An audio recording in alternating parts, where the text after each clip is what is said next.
Hi ಸ್ನೇಹಿತರೆ, welcome to our channel Mithun Raj ಅಡುಗೆ ಮನೆ. ಇವತ್ತಿನ ವಿಡಿಯೋದಲ್ಲಿ ಸ್ಪೆಷಲ್ ಆಗಿ ನಾನು ಬೆಲ್ಲದ ಸಬ್ಬಕ್ಕಿ ಪಾಯಸ ಮಾಡಿ ತೋರಿಸ್ತಾ ಇದ್ದೀನಿ. ತುಂಬ ಅಂದರೆ ತುಂಬ ರುಚಿಯಾಗಿರುತ್ತೆ. ಈಗಂತೂ ಸಿಕ್ಕಾಪಟ್ಟೆ ಬಿಸಿಲು ಅಂತ ಹೇಳ್ಬೋದಲ್ಲ. ಈ ಬಿಸಿಲಿಗೆ ಈ ಥರ ಸಬ್ಬಕ್ಕಿ ಪಾಯಸ ಮಾಡ್ಕೊಂಡು ತಿಂದರೆ ಬಾಯಿಗೂ ರುಚಿಯಾಗಿರುತ್ತೆ ಆ್ಯಂಡ್ ದೇಹಕ್ಕೂ ತುಂಬ ತಂಪಾಗಿರುತ್ತೆ. ಆ್ಯಂಡ್ ಬೆಳಿಗ್ಗೆ ಮಾಡಿದ್ರೆ ಸಾಯಂಕಾಲವರೆಗೂ ಇಟ್ಟರೂ ಗಟ್ಟಿಯಾಗೋದಿಲ್ಲ, ಅಷ್ಟು ಪರ್ಫೆಕ್ಟಾಗಿ ಮಾಡ್ಕೋಬೋದು. ನೋಡಿದ್ರೆ ಸೂಪರ್ ಆಗಿದೆಯಲ್ಲ. ತಡ ಮಾಡದೆ ವಿಡಿಯೋ ಸ್ಟಾರ್ಟ್ ಮಾಡೋಣ. ಮೊದಲನೇದಾಗಿ 1 ಕಪ್ಪಷ್ಟು ನಾನು ಸಬ್ಬಕ್ಕಿನ ತೊಗೊಂಡಿದ್ದೀನಿ.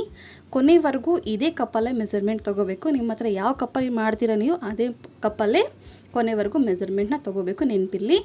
ಇದನ್ನು ಒಂದು ಮಿಕ್ಸಿಂಗ್ ಬೌಲಿಗೆ ಹಾಕ್ಕೊಂಡು ನೀಟಾಗಿ 1-2 ಸರಿ ನೀಟಾಗಿ ತೊಳ್ಕೊಳ್ಳಿ. ನೀಟಾಗಿ ತೊಳ್ಕೊಂಡಿದ ನಂತರ ಈ ನೀರನ್ನ ಚೆಲ್ಬಿಟ್ಟು 1 ಕಪ್ಪಷ್ಟು, ಯಾವ ಕಪ್ಪಲ್ಲಿ ಸಬ್ಬಕ್ಕಿ ತೊಗೊಂಡಿರ್ತೀವೋ ಅದೇ ಕಪ್ಪಲ್ಲಿ 1 ಕಪ್ಪಷ್ಟು ನೀರು ಹಾಕಿಬಿಟ್ಟು 1-2 ತಾಸು ನೆನೆಯೋಕ್ಕೆ ಬಿಡಬೇಕು. ಸಾಕು, 1-2 ತಾಸು ಸಾಕು, ಜಾಸ್ತಿ ಇನ್ನೂ ಬೇಡ. 1-2 ತಾಸು ಆದಮೇಲೆ ನೋಡಿದ್ರೆ ಯಾವ ಥರ ಆಗಿದೆ ಅಂತ.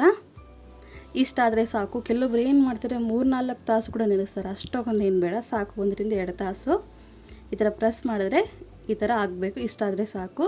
ನೆಕ್ಸ್ಟ್ ಒಂದು ಕಡಾಯಿಗೆ 1 ಸ್ಪೂನಷ್ಟು ನಾನು ತುಪ್ಪ ಹಾಕ್ತಿದ್ದೀನಿ. ತುಪ್ಪ ಇಷ್ಟೇ ಹಾಕ್ಕೋಬೇಕು ಅಷ್ಟೇ ಹಾಕ್ಕೋಬೇಕು ಅಂತ ಏನಿಲ್ಲ, ನಿಮಗೆ ಎಷ್ಟು ಬೇಕಾಗುತ್ತೋ ಅಷ್ಟು ಹಾಕ್ಕೊಳ್ಳಿ. ಆ್ಯಂಡ್ ನಾನಿಲ್ಲಿ ಡ್ರೈ ಫ್ರೂಟ್ಸ್ನ ಕೂಡ ಆ್ಯಡ್ ಮಾಡ್ತಿದ್ದೀನಿ. ನಾನಿಲ್ಲಿ ಗೋಡಂಬಿ, ದ್ರಾಕ್ಷಿ ಮತ್ತು ಬಾದಾಮಿನೇ ಹಾಕ್ತಿದ್ದೀನಿ. ನಿಮ್ಮ ಹತ್ರ ಯಾವುದು ಅವೈಲೇಬಲ್ ಇರುತ್ತೋ ಅದನ್ನು ಹಾಕ್ಕೊಳ್ಳಿ. ಇಷ್ಟೇ ಹಾಕ್ಕೋಬೇಕಂತ ನಾನು ಹೇಳೋದಿಲ್ಲ, ಯಾಕೆಂದರೆ ಡ್ರೈ ಫ್ರೂಟ್ಸು ತುಪ್ಪ ನಿಮ್ಮ ಇಷ್ಟ ಎಷ್ಟು ಹಾಕ್ಕೊಂಡ್ರೂ ಚೆನ್ನಾಗಿರುತ್ತೆ. ಬಟ್ ನಾನಿಲ್ಲಿ ಒಂದು 1/4 ಕಪ್ಪಷ್ಟು ಡ್ರೈ ಫ್ರೂಟ್ಸ್ನ ಹಾಕಿದ್ದೀನಿ.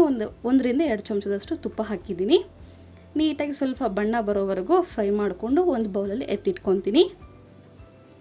ನೆಕ್ಸ್ಟ್ ನಾನು ಏನು ಮಾಡ್ತೀನಿ, ಇದೇ ಬಾಣಲಿಗೆ 3 ಕಪ್ಪಷ್ಟು ನೀರು ಹಾಕ್ತಿದ್ದೀನಿ. ಸಬ್ಬಕ್ಕಿನ ಯಾವ ಕಪ್ಪಲ್ಲಿ ತೊಗೊಂಡಿರ್ತೀವೋ ಅದೇ ಕಪ್ಪಲ್ಲಿ 3 ಕಪ್ಪಷ್ಟು ನೀರು ಹಾಕ್ತಿದ್ದೀನಿ. ನೆನಪಿಲ್ಲಿ ಮೆಜರ್ಮೆಂಟ್ ಕರೆಕ್ಟಾಗಿ ನೋಡ್ಕೊಳ್ಳಿ. 3 ಕಪ್ಪಷ್ಟು ನೀರು ಹಾಕ್ಕೊಂಡು ಸ್ವಲ್ಪ ಅಂದರೆ ಸ್ವಲ್ಪ ಉಪ್ಪು ಹಾಕ್ತಿದ್ದೀನಿ. ಈ ರೀತಿ ಉಪ್ಪು ಹಾಕೋದ್ರಿಂದ ಒಳ್ಳೆ ಟೇಸ್ಟ್ ಬರುತ್ತೆ. ಉಪ್ಪು ಹಾಕಿದ ಮೇಲೆ 1-2 ನಿಮಿಷ ಬಿಟ್ಟರೆ ನೀರು ಕೂಡ ಕುದಿಯೋಕ್ಕೆ ಸ್ಟಾರ್ಟ್ ಆಗುತ್ತೆ.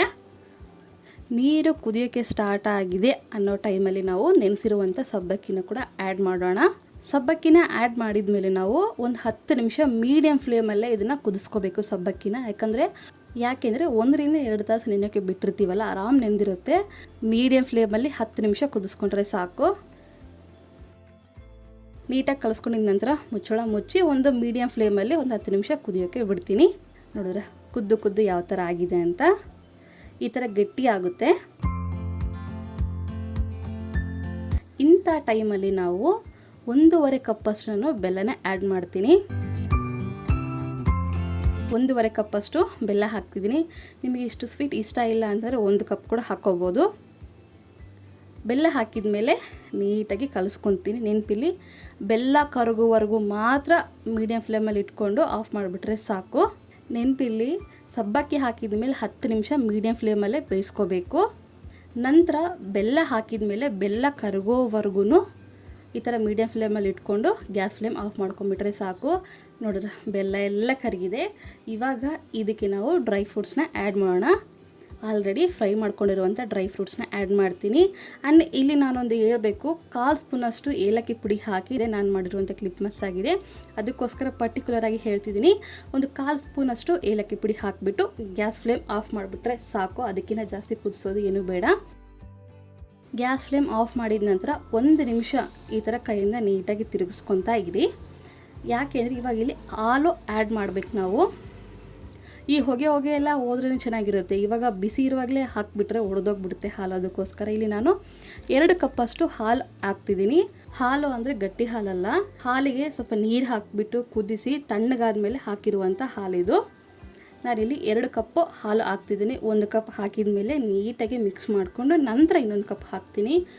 ಒಮ್ಮೆಲೆ 2 ಕಪ್ನ ಹಾಕೋಕ್ಕೆ ಹೋಗಬೇಡಿ.